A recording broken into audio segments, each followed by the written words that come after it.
Hi, I'm Brandon Cullins, and I want to talk to you a little bit about how to take your horse from either from the Futurities or the jackpots to like the bigger opens or like the American kind of deal when there's a lot more excitement, a lot more things going on.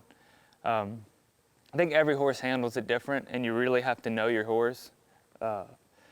Ones that I've rode in the past, like Rocco, that VQ sucker punch, he's pretty natural, always really steady.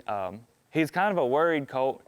Like, he'd watch a lot of things, but he was always one to like check back with you. When you're loping circles on him, his ears would always have, one would go in this way and the other one would be constantly flipping back, looking at you, like looking for you for reassurance.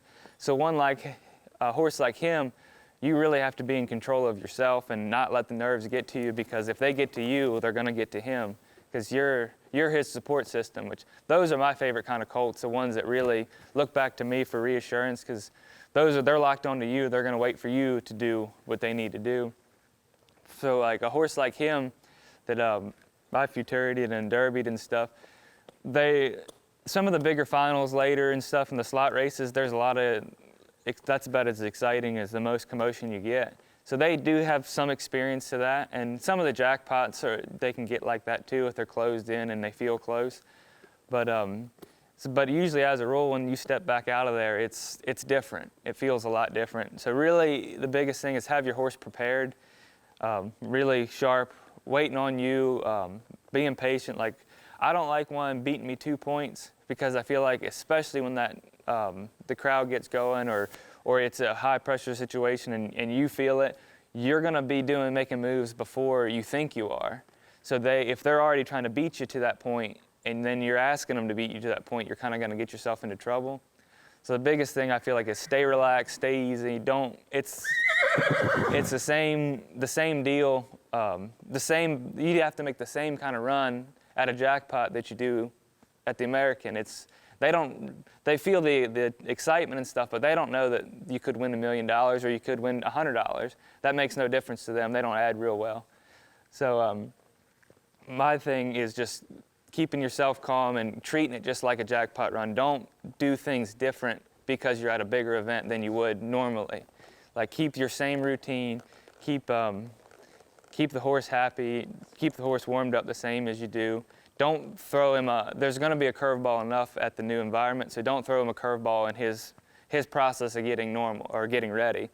So keep everything as similar as you can for him that way. And then when you first, don't have too many expectations. They're animals, they're not machines. We're not machines. We're gonna mess up, they're gonna mess up. So if things go bad, just go back again. They have another one, they have it every year.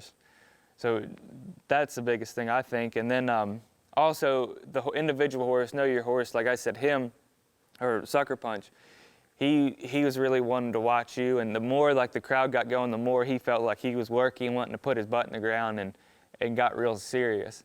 Other horses I've had were Cornerstone.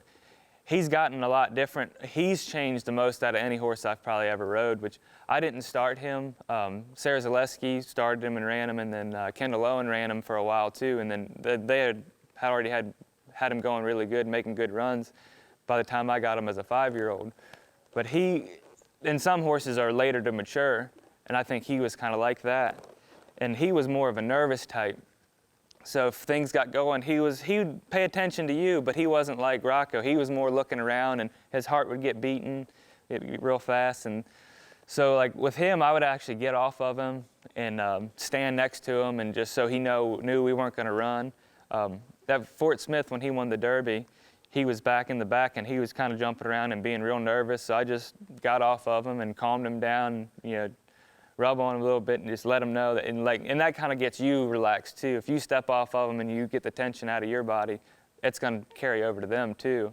And then he kind of relaxed, and then it was our turn to run. I just stepped on him and went down the alleyway, and then he made a good run, and then he's been like that. But he's one that I don't do that with him anymore. Like at the American this past year, I ran him in the semifinals and stuff. He did real well there. And like, he was a different horse. I was able to stay on his back, and he's calmed down. So it's a process too. It's not night and day. It's not like, okay, this horse is trained. I don't think a horse is ever trained. Like, every day you're getting on them and something might go wrong or you might have to fix something.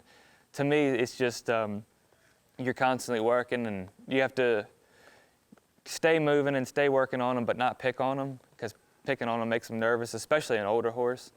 And then an older horse in that kind of situation, I will overlook a lot more than I will on a colt, because it is just nerves or them having a day or something. Like, as long as they're not doing anything belligerent or really, really wrong, like I'm not gonna crucify one for being nervous.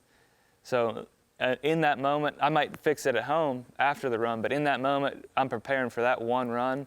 So I'm gonna do whatever I think I need to do my best in that situation for those higher pressure runs. At a jackpot, I might be different because I'm thinking about getting them ready for that bigger run.